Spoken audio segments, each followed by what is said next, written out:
Assalamualaikum warahmatullahi wabarakatuh. Saya Faris Farhan bin Muhammad Safian, nombor matrik 17 DDT21F1057. Hari ini saya akan menerangkan pasal task 2 iaitu Configure Hot Standby Redundancy Protocol iaitu HSRP. So first of all, dia akan tanya kita pasal verify connectivity. So number 1 is trace the path to the web server from PCA. Which device are on the path PCA to the web server? Use the addressing table to determine the device name. So the answer is router 1, router 2 and iNet. Number 2, trace the path to the web server from PCB. Which device are on the path from PCB to the web server? So the answer is router 3, router 2 and iNet. Number 3, observe the network behavior when R3 become unavailable.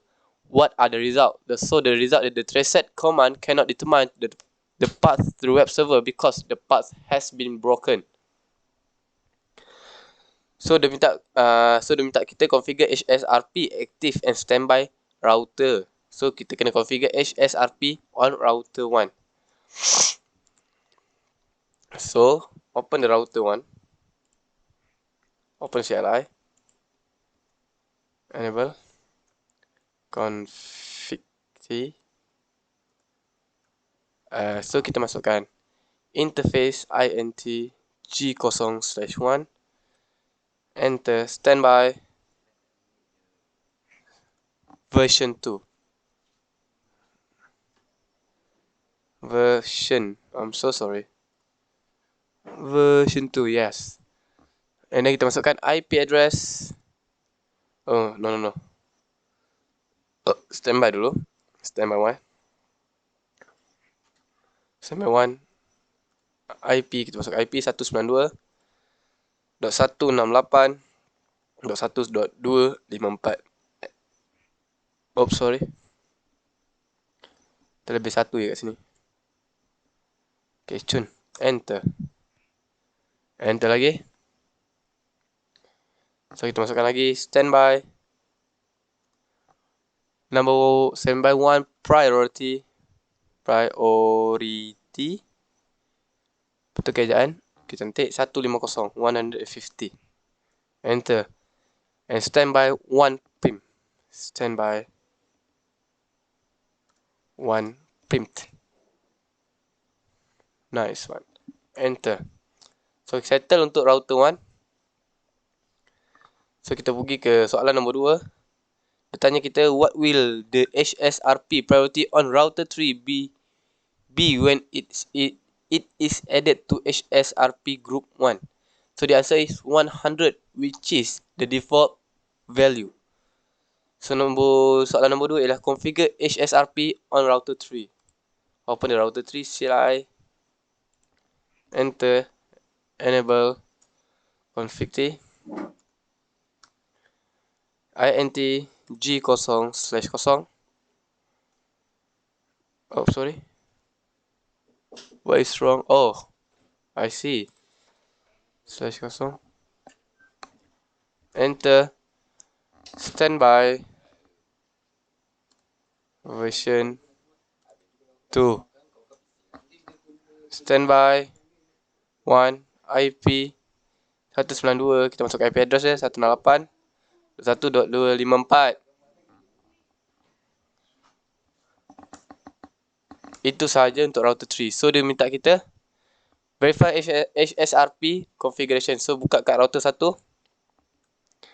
Kita end kan benda ni. Oh sorry, kita kena end juga dekat router 3. So router 1 kita buka balik. So untuk kita tengok configuration HSRP ialah kita kena masukkan command show standby. So ini ialah router 1 punya HSRP configuration. Dan inilah untuk saya akan buat tadi ialah untuk router 3 untuk configuration HSRP. So show standby. Enter. So router 1 and router 3 settle automatically. And then dia tanya kita soalan pula.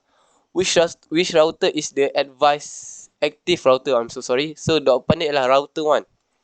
So what is the MAC address for the virtual IP address? So jawapan dia ialah 0000/4x0.0c9f.f001. What is the IP address and priority on the standby router? So jawapan dia, the IP address is 192.168.1.3 and the priority is 100. So dia minta kita use the show standby brief on command on router 1 and router 3 to view an HSRP status summary. So kita open router 1, kita tulis show standby BR, enter. So this is the router 1. As we can see, semuanya berjalan dengan lancar, cantik. So kita buka router 3, masukkan command yang sama, show standby brief, enter. So inilah summary dia. So soalan yang seterusnya ialah observe the HSRP operation make the active router become unavailable. Open a command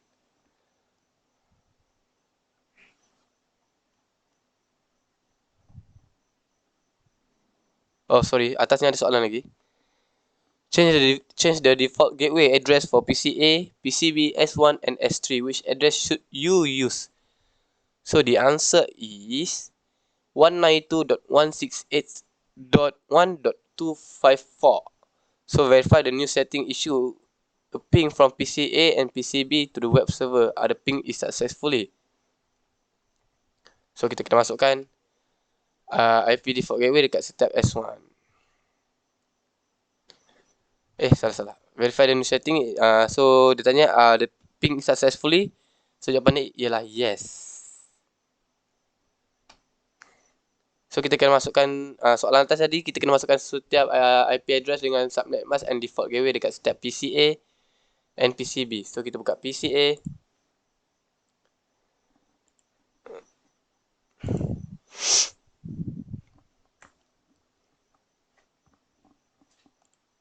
IP configuration. So inilah dia punya IP address, subnet mask and default gateway. So static. So kita buka pula ke PCB, desktop, IP configuration.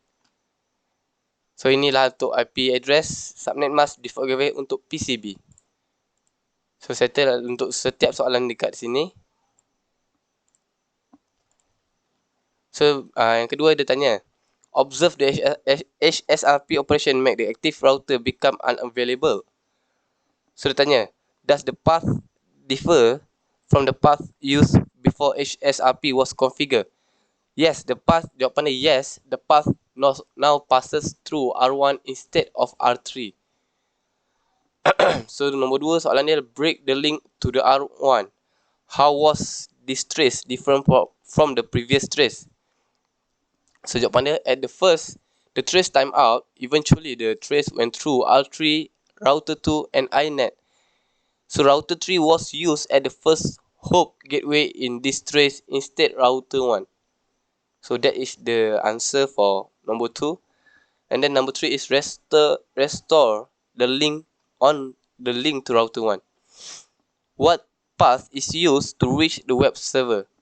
So the answer is, at first the trace is failed. Eventually it begins using R1 as the gateway again.